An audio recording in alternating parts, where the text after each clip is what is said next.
Assalamualaikum warahmatullahi wabarakatuh. Apa kabar Anda, Waalaikumsalam. pemirsa Garuda TV? Senang sekali hari ini saya Eli Prabowo yang hadir kembali menyapa Anda. Tentunya kita bersama dengan program spesial. Jadi ada ngode bareng Dewan, ngobrol bareng Dewan DPRD Provinsi Jawa Timur. Dan kalau mungkin Anda pemirsa Garuda TV sudah menyaksikan begitu ya program Rembuk Jawa Timur, ini adalah tempat khusus bagi Anda untuk bisa berbincang secara langsung dengan wakil rakyat kita di DPRD Provinsi Jawa Timur. Untuk hari ini kita akan berbincang tentang satu tema, ini yang berkaitan dengan krisis energi dan juga global. Bagaimanakah ketahanan dari UMKM yang ada di Jawa Timur? Dan tentunya saya sudah bersama dengan narasumber yang sangat luar biasa, yang tengah bersama dengan kita untuk hari ini. Beliau dari Komisi B DPRD Provinsi Jawa Timur. Ada Bapak Dr. Andes M. Harofik. Apa kabar Pak Harofik? Baik. Siap untuk hari ini Bapak? Sehat, Luar alhamdulillah. biasa. Hari ini kita akan menyapa teman-teman, saudara-saudara dari UMKM begitu ya. Karena memang yang tengah kita bahas ini adalah ketahanan dan tantangan UMKM di tengah krisis energi dan politik secara global. Sebenarnya kalau kita coba melihat dari kerangka yang lebih besar, apa sih sebenarnya hubungannya Bapak antara krisis global dengan teman-teman UMKM yang ada di Jawa Timur, Pak Rofik? Ya, sekarang dunia itu kan satu. Baik, Apapun yang terjadi. aktivitasnya, dunia itu akhirnya menjadi satu. Jadi tidak bisa kemudian terpisah-pisah. Siap. Baik dalam konteks kepentingan ekonomi, sosial, politik. Siap. Saya kira kemudian saling mengikat dan memiliki ketergantungan yang luar biasa. Oke. Nah, kenapa kemudian pertanyaan dasarnya, kenapa UMKM kita, usaha menengah kecil, usaha mikro kecil dan menengah, Oke. usaha mikro kecil dan menengah kita yang ada di Jawa Timur kemudian juga berdampak atau terpengaruh dengan situasi global ini, ya pasti otomatis. Oke. Karena ini ada dua situasi yang memang punya problematika yang luar biasa. Tanpa ada krisis global pun Sebenarnya sudah terdampak. UMKM kita ini masih perlu banyak sentuhan-sentuhan Sentuhan-sentuhan. Oke. baik oleh komunitas, oleh pemerintah, baik daerah provinsi maupun kabupaten maupun pusat. Ini satu persoalan sendiri. Oke. Satu sisi ada persoalan, kemudian ada pengaruh global. Oke. Pengaruh global ini yang kemudian mau tidak mau kalau kita lihat perkembangan sampai hari ini. Hari ini, oke. Kemudian muaranya juga ujung-ujungnya pada soal ekonomi. Ekonomi, Tetapi baik. ekonomi global. Kalau sudah bicara ekonomi global, kemudian tidak ada satupun negara yang kemudian terbebas dari Dampaknya. dampak dari situasi ini. Maka kita sama-sama bisa melihat di progres informasi yang ada di media yang bisa kita lihat, ini arahnya ini sangat persepsional. Oke. Artinya mungkin ada yang menganggap bahwa ini akan selesai dalam waktu singkat. Oke. Ada yang mengatakan Dampaknya ini panjang. nggak jelas ini, nggak bisa diukur dengan waktu. Betul. Karena ibaratnya bisa muncul tenggelam Arahnya nggak bisa ditebak begitu ya Pak ya? beberapa pihak yang bertikai ini. Siap. Tetapi kita lihat ujung-ujungnya kemudian sama merasakan secara global, secara internasional begitu. Ya ini yang terdampak gangguan nyatanya adalah ekonomi. Sektor yang paling nyata dampaknya itu apa sih? Adakah Pak Rofik sebenarnya? Berbasis ekonomi, kemudian kalau kemudian tidak ada ujung pangkalnya, ini kemudian bisa saja menjadi pertikaian antar kawasan. Oke. Karena tidak ada satupun negara yang saya katakan, tidak ada satupun negara yang kemudian bisa membebaskan diri dari dampak ini. Oke. Inilah yang kemudian kita kembali kepada konteks malam ini, kita bicara UMKM, ya otomatis Oke. Pasti terdampak artinya. berdampak. Kemudian bagaimana misalnya kalau dampak ini harus kita bagaimanakan Oke. bagi pemerintah Jawa Timur. Jadi ya saya kira tidak hanya pemerintah Provinsi Jawa Timur, tapi pemerintah pusat pun memberikan guidance untuk bagaimana dampak global, situasi global terhadap ekonomi Indonesia ini harus dieliminir Seminimal sekecil mungkin, mungkin betul. sehingga kita tetap bisa survive. Oke, Ya, Pak.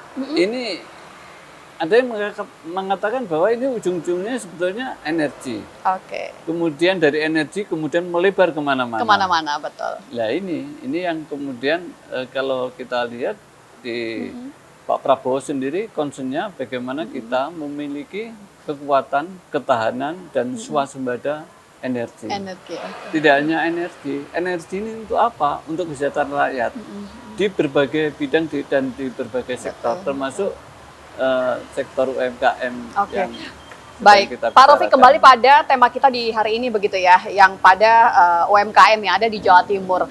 Apa sih Pak sektor yang paling nyata terdampak atau bahkan boleh dikatakan ini paling rapuh untuk nantinya bisa terdampak karena adanya krisis energi dan juga global tadi, Pak Raufik?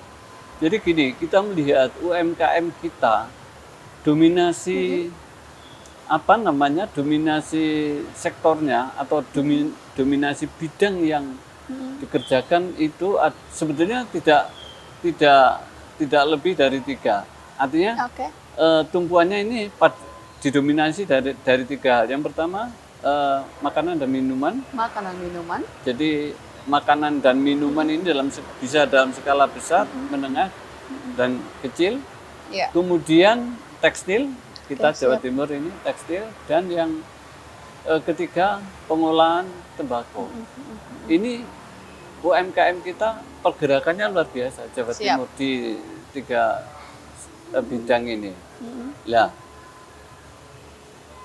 soal Mamin misalnya, Mamin ya otomatis ada bagian-bagian yang kemudian yang itu bagian dari produksi Mamin dari hulu sampai hilirnya.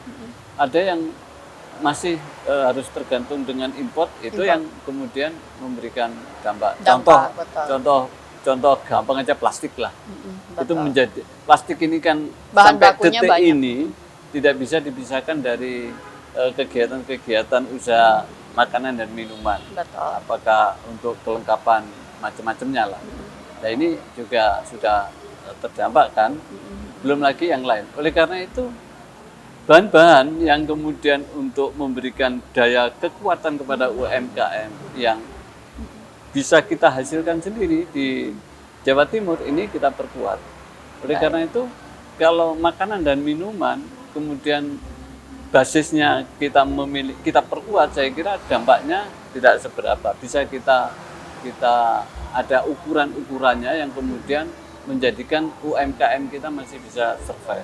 Pak Raufik, sepanjang terjadi krisis energi dan juga global tadi, sudah pernahkah Pak Raufik berbincang secara langsung dengan teman-teman UMKM dan kira-kira apa Pak yang paling dikeluhkan? Lebih pada bahan baku yang mahalkah atau biaya transportasi dan juga pendistribusian yang mahal karena krisis energi atau apa Pak Raufik? Hampir semua aspek yang kemudian ini saling mengikat dan memberi ketergantungan. Misalnya pada sisi transportasi otomatis karena Biaya begitu ya? keuntungan kita bahan bakar minyak subsidi itu masih dipertahankan. Artinya ini tidak mengalami pergolakan yang berarti. Kemudian ujung-ujungnya karena sekarang daya beli masyarakat itu menurun dan melemah, ini yang kemudian menjadi keluhan banyak teman-teman pelaku UMKM, terutama di sektor makanan dan minuman. Betul, banyak orang yang menahan. Iya, itu kemudian memang daya beli. Kalau daya beli ini kemudian tidak bisa didongkrak dengan situasi atau aktivitas ekonomi yang memiliki rangkaian bagaimana memperkuat daya beli masyarakat, ini kan lama-lama juga UMKM kita semakin berat. Oke. Oleh karena itu ya program-program pemerintah ini juga salah satunya bagaimana semua apapun yang dilakukan oleh pemerintah ukurannya harus bisa meningkatkan pendapatan masyarakat, Oke. kemudian memperkuat daya Betul. beli, dan dari situlah kemudian UMKM kita bisa masih tumbuh.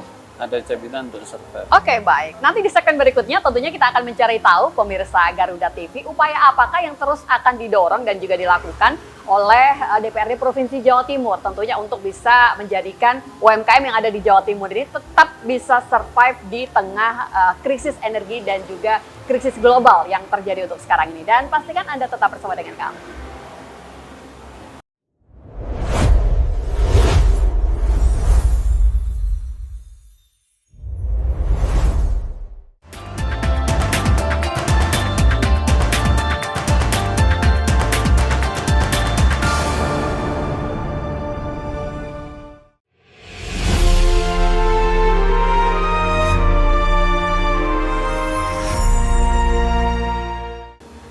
Baik, di segmen ini pemirsa Garuda TV saya ingin sedikit membacakan begitu ya biografi dari narasumber kita di malam hari ini. Beliau yang sebagai legislator ini cukup dikatakan aktif mengawal beberapa kebijakan yang terkait dengan ketahanan ekonomi, terus juga modernisasi sektor kelautan, perikanan, termasuk juga program strategis seperti Koperasi Merah Putih yang ada di pedesaan. Jadi memang tema kita di malam hari ini sangat tepat begitu ya. Sangat sesuai ketika kita mendapatkan jawaban dari narasumber yang memang benar-benar berkecimpung di bidang itu. Pak Rafiq, kembali saya ingin mengajak Bapak untuk bisa lebih dalam lagi berbicara soal ketahanan dan juga tantangan UMKM tadi. Upaya apa sih Pak yang akan terus didorong oleh Bapak Ibu yang ada di Dewan DPRD Provinsi Jawa Timur untuk bisa terus menjadikan UMKM yang di Jawa Timur itu tetap survive di tengah kondisi seperti ini, Pak Rafiq? Ya, terutama domain kita pada dorongan kebijakan. Kebijakan, oke. Kebijakan, bagaimana kita mendorong dan mengharapkan pemerintah provinsi ini meningkatkan kepekaannya, sensitivitasnya terhadap penderitaan para UMKM. Kebijakan yang dikatakan cukup berpihak ini seperti apa Pak Rafiq? Ya, kita mapping dulu problematika UMKM. Siap. Jadi UMKM itu kalau kita bicara UMKM itu kan ada 3 level. Baik. Jadi ada mikro, ada kecil, ada menengah. Mikro itu yang modalnya sampai maksimal minimal 1 miliar. Oke. Jadi apa namanya itu kan ketentuan begitu. Baik. Jadi kemampuan finansialnya dan permodalannya itu adalah 1 dan omsetnya sekitar kira-kira 2 miliar lah, itu yang mikro. Kemudian yang kecil itu bisa lebih dari itu, bisa sampai 2 sampai 15 M, yang kemudian yang apa namanya yang lebih dari itu di UMKM yang kelas menengah. Menengah, oke. Kita yang banyak itu adalah di mikro Mikronya. dan ultra mikro sebetulnya, yang kemudian dia berusaha untuk tentu saja untuk survive ya, dengan segala bidang yang menjadi passion dia. Ultra mikro ini berarti levelnya Bisa masih separuhnya dari mikro ya Pak? Bisa home industry, bisa macam-macam. Oke, Yang baik. kemudian ini kalau pertanyaannya pemerintah provinsi itu hadir di mana dalam Di konteks kebijakan ini? yang seperti Ya, apa begitu kan? Tentu kita melihat UMKM itu kan begini. Analisa kita, kegagalan UMKM itu kan ada banyak titik, tapi rata-rata itu pada kelemahan di arus kas. Jadi di dalam merencanakan dia berusaha apa, dengan kapital berapa, kemudian dengan manajemen bagaimana, model apa manajemen yang harus dipakai, dan kemudian ini punya apa namanya limitasi waktu yang seperti apa. Ini yang rata-rata teman-teman kita kurang cermat. Ada kalau memang dia berangkat betul dari yang kecil, itu kemudian dia punya pengalaman. Punya pengalaman yang cukup, kemudian dia merangkak dari kecil, kemudian dia anatomikan betul problematikanya apa, kemudian dia terapi sendiri macam-macam. Nah, kalau bagi teman-teman pelaku UMKM yang sudah terlatih seperti itu mentalitasnya sudah ada. Terjaga ya. Yang susah itu pemula yang kemudian Nafasnya pendek pula. di semua sisinya dalam posisi tidak baik, Betul, perencanaannya tidak baik, Ya, tidak siap. bisa membedakan mana modal usaha dan modal kerja, dan ya asal-asalan begitu. Yang kemudian ukurannya itu 3-6 bulan 1 tahun. Kalau dia masih bisa bertahan 3 bulan dengan pengalaman bulan madunya itu oke, kemudian sampai ke 6 bulan masih oke, ya itu mungkin insya Allah masih bisa bertahan. Artinya pada sisi ini pemerintah kita, kalau yang saya katakan tadi, kita akan bergerak di pendampingan misalnya, apanya yang kita dampingi? Edukasi. Jadi teman-teman terutama bagi pemula, pelaku-pelaku pemula harus kita edukasi bahwa bekerja, berusaha itu tidak semudah yang kita lihat, tidak semudah apa yang kita bicarakan, tetapi Butuh ini perencanaan tadi ya. harus direncanakan betul dengan teliti, dengan modal berapa, modalnya itu pun juga harus jelas, ini modal pinjaman atau modal sendiri atau modal patungan, macam-macam lah. Yang kemudian itu di mapping, kemudian dia usaha apakah juga sampai pada sisi produksi. Kalau dia harus memproduksi barang, operasionalisasinya seperti apa, manajemennya seperti apa, tidak hanya berhenti di situ. Setelah diproduksi, problem besarnya bagaimana menjual, Pemasarannya marketing, bagaimana, begitu ya, betul. Tetapi hebat-hebat UMKM kita itu, kalau urusan bikin atau memproduksi hebat-hebat. Rata-rata yang problem dan PR-nya? perlu harus ditingkatkan dan dimaksimalkan soal pemasaran. Pemasaran. Kita ini ya kalau kita hanya bisa bikin tetapi tidak bisa memasarkan, kan kita juga tidak tahu seberapa besar barang yang kita produksi ini bisa berkompetisi dengan pihak lain, kan sama-sama nggak tahu. Berarti ini Artinya, promosi ya Pak ya? Larinya. tidak hanya promosi, marketing, pemasaran itu kan ada faktor manajerialnya. Oke. Kalau promosi itu kan salah satu bagian kecil aja daripada manajemen Pemasaran tadi. Banyak lah. Nah, tetapi kalau kita berkesimpulan akhir, yang pasti atau harus kita lakukan adalah pendampingan dalam bentuk edukasi. Edukasi itu tidak hanya menjadikan pelaku-pelaku UMKM kita menjadi terampil, tetapi sekaligus dengan membentuk mentalitasnya. Pendampingan edukasi itu sudah nggak sih Pak dikemas dalam sebuah program yang itu benar-benar manfaatnya dirasakan oleh teman-teman UMKM di Jawa Timur, Pak Rafiq? Loh, kalau manfaatnya pasti manfaat. Oke. Tetapi seberapa besar kemanfaatan ini bisa kemudian menjadi menjadi sumber inspirasi untuk bertahan, untuk survive, Bergerak, betul. kemudian untuk mengembangkan. Teman-teman di UPT Dinas Koperasi dan UMKM, kita punya lembaga-lembaga pelatihan. Dan itu luar biasa.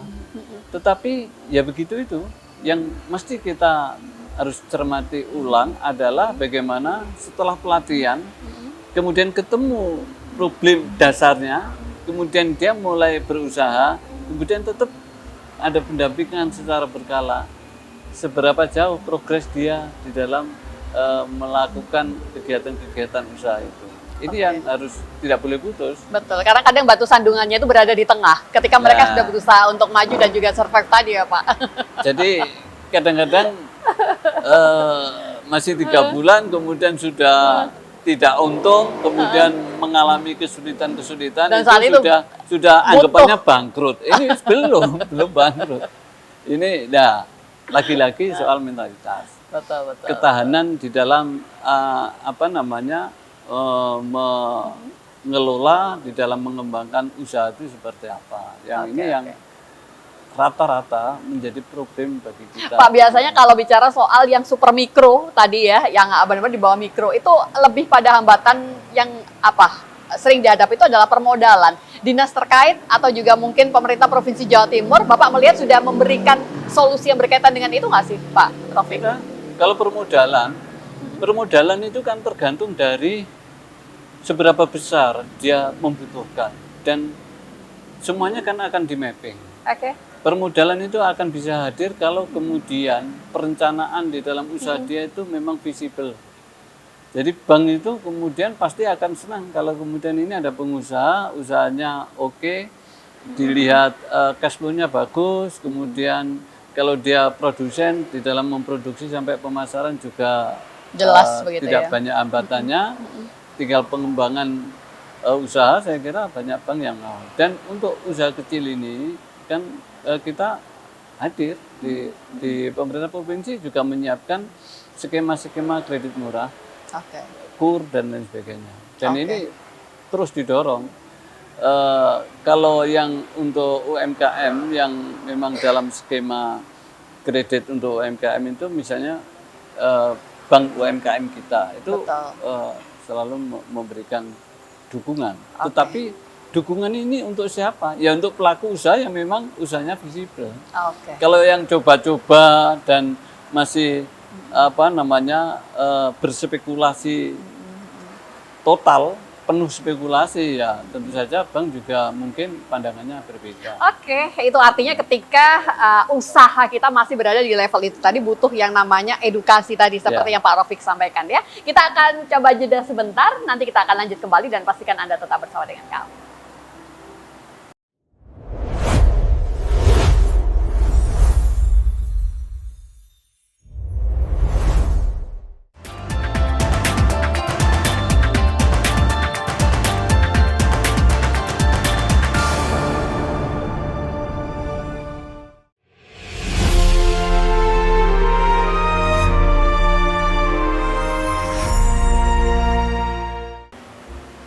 Baik, terima kasih Anda yang masih bersama dengan kami, pemirsa Garuda TV. Kita masih bersama di Ngode, Ngobrol Dewan, bersama dengan DPRD Provinsi Jawa Timur. Jadi untuk Rembug Jatim ini dipersembahkan khusus untuk Anda, begitu ya, warga Jawa Timur. Dan di hari ini tentunya kita bersama dengan narasumber yang sangat luar biasa. Kalau dari awal mungkin Anda sudah menyimak perbincangan kita, Pak Rafiq ini memang narasumber kita dari Komisi B DPRD Provinsi Jawa Timur untuk fraksi Partai Gerindra. Jadi beliau ini dari Dapil 13 Gresik Lamongan ya. Dan memang cukup fokus gitu berkaitan dengan tema kita yang lebih pada mengawal kebijakan terkait ketahanan ekonomi, terus juga modernisasi sektor kelautan dan juga perikanan, termasuk juga program strategis seperti Koperasi Merah Putih yang ada di pedesaan. Jadi memang sangat komplit, sangat lengkap ketika dikaitkan dengan tema kita di malam hari ini berkaitan dengan ketahanan dan juga tantangan UMKM. Nah, kali ini Pak Rafiq kembali bagaimana upaya atau juga cara dari Dewan DPRD Provinsi Jawa Timur untuk bisa mengawal APBD. Artinya begini Pak, APBD di tengah kondisi krisis seperti ini tetap nantinya ini bisa sesuai dengan rule yang ada dan itu bisa berdampak pada UMKM yang ada di Jawa Timur, Pak Rafiq. Ya, desain APBD ini kan sustainable ya. Jadi artinya Pak? Tidak boleh APBD itu terputus-putus. Baik. Jadi dari tahun ke tahun APBD berkesinambungan. Makanya ini saya bicara dasar dulu. Baik. Di akhir tahun APBD itu ada LKPJ, laporan keterangan pertanggungjawaban gubernur. Kalau hari ini 2026 berarti LKPJ 2025 tahun 2025 kemarin sudah kita lakukan dan sudah kita putuskan. Nah, di APBD 2025 yang sudah disampaikan oleh gubernur, kemudian kita cermati selama pelaksanaan pemerintahan, dalam melaksanakan pemerintahan dan pembangunan Jawa Timur selama kurun 2025 itu seperti apa. Kemudian kan di semua organisasi perangkat daerah, baik yang mengampu ekonomi, yang mengampu sosial, yang mengampu pendidikan, kesehatan dan sebagainya, itu semua kita cermati.